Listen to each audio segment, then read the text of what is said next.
महाभारत में जब यह तय हो गया कि युद्ध ही अंतिम विकल्प है, तब भगवान श्री कृष्ण ने कर्ण को बुलावा भेजा और उससे बात की। भगवान श्री कृष्ण ने कर्ण को इस बातचीत की शुरुआत में ही पहली बार बताया था कि वह कुंती पुत्र है और पांडव का बड़ा भाई, इस लिहाजे से उसे दुर्योधन का साथ छोड़कर पांडवों की तरफ से युद्ध करना चाहिए। लेकिन इन सारी बातों को सुनने के बाद भी सर्वप्रथम कर्ण ने दुर्योधन का साथ देने की ही बात की और साथ ही भगवान श्री कृष्ण के समक्ष कई सवाल प्रस्तुत किए। सभी सवालों के पीछे एक ही सवाल था कि उसका दोष क्या था। तो आइए जाने कर्ण और कृष्ण के इस अद्भुत संवाद और जवाब से जुड़े प्रकरण। इससे पहले यदि आप हमारे चैनल पर नए हैं तो वीडियो को लाइक कर दीजिए और चैनल को सब्सक्राइब कर दीजिए ताकि सबसे पहले हमारे वीडियो की नोटिफिकेशन आप तक पहुंचे।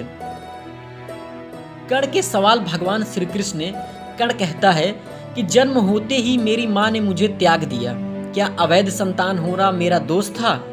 द्रोणाचार्य ने मुझे युद्ध सिखाने से मना कर दिया क्योंकि मैं क्षत्रिय पुत्र नहीं था, क्या ये मेरा दोष था? परशुराम जी ने मुझे युद्ध से जुड़ी सारी कलाएं और ज्ञान से परिचित तो कराया, लेकिन श्राप दे दिया कि जिस वक्त मुझे इस विद्या की सर्वाधिक आवश्यकता होगी मैं वह सब भूल जाऊंगा क्योंकि मैं क्षत्रिय नहीं था, क्या ये मेरा दोष था? संयोगवश एक गाय को मेरा बाण लगा और उसके स्वामी ने मुझे श्राप दिया जबकि मेरा कोई दोष नहीं था। द्रौपदी स्वयंवर में मेरा अपमान किया गया, क्या ये मेरा दोष था? माता कुंती ने मुझे आखिर में मेरे जन्म का रहस्य बताया, वह भी तब जब उसके बेटे पर संकट आया, क्या ये मेरा दोष था? जो कुछ भी मुझे प्राप्त हुआ दुर्योधन के कारण मिला, क्या ये मेरा दोष था?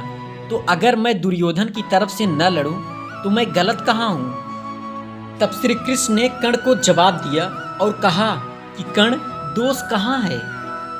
कर्ण, मेरा जन्म मेरे मामा के कारागार में हुआ। जन्म से पहले ही मृत्यु मेरी प्रतीक्षा में घात लगाए थी। जिस रात मेरा जन्म हुआ था उसी रात को मुझे मेरे माता पिता से दूर कर दिया गया था। कर्ण, तुम्हारा बचपन खड्ग, रथ, घोड़े, धनुष और बाण की ध्वनि सुनते हुए बीता। मुझे गौशाला, गोबर, ग्वालों के बीच जीना पड़ा और कई प्राण घातक हमले झेलने पड़े। मेरे पास कोई सेना नहीं थी, मुझे कोई शिक्षा नहीं मिली थी। इतना ही नहीं, मुझे तानों और समस्याओं के बीच जीना पड़ा। कर्ण, जब तुम्हारे गुरु तुम्हारे शौर्य और शक्ति पर गर्व कर रहे थे तब उस उम्र तक मुझे शिक्षा तक नहीं मिली थी। 16 साल का होने पर मुझे ऋषि शांदीपन के गुरुकुल पहुंचा गया था। तुमने अपनी पसंद की कन्या से विवाह किया था और मुझे जिस कन्या से प्रेम था वह मिली नहीं और मुझे उनसे विवाह करना पड़ा जिनकी चाहत में था अथवा जिन कन्याओं को मैंने असुरों से बचाया था।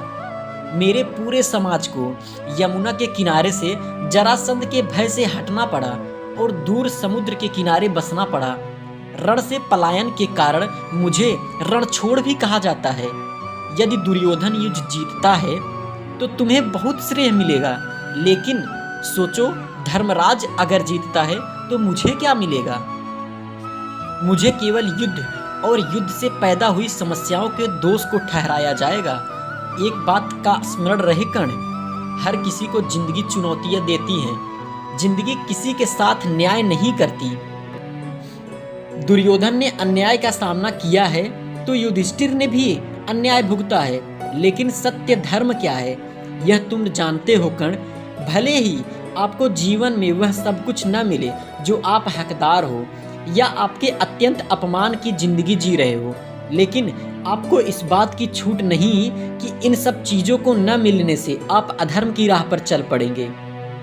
महत्व इस बात का है कि आप उस समय उस संकट का सामना कैसे करेंगे। तो गाइज, आपको यह वीडियो कैसा लगा कमेंट सेक्शन में ज़रूर बताएं और इसी प्रकार के वीडियो के लिए हमारे चैनल को सब्सक्राइब करना ना भूलें।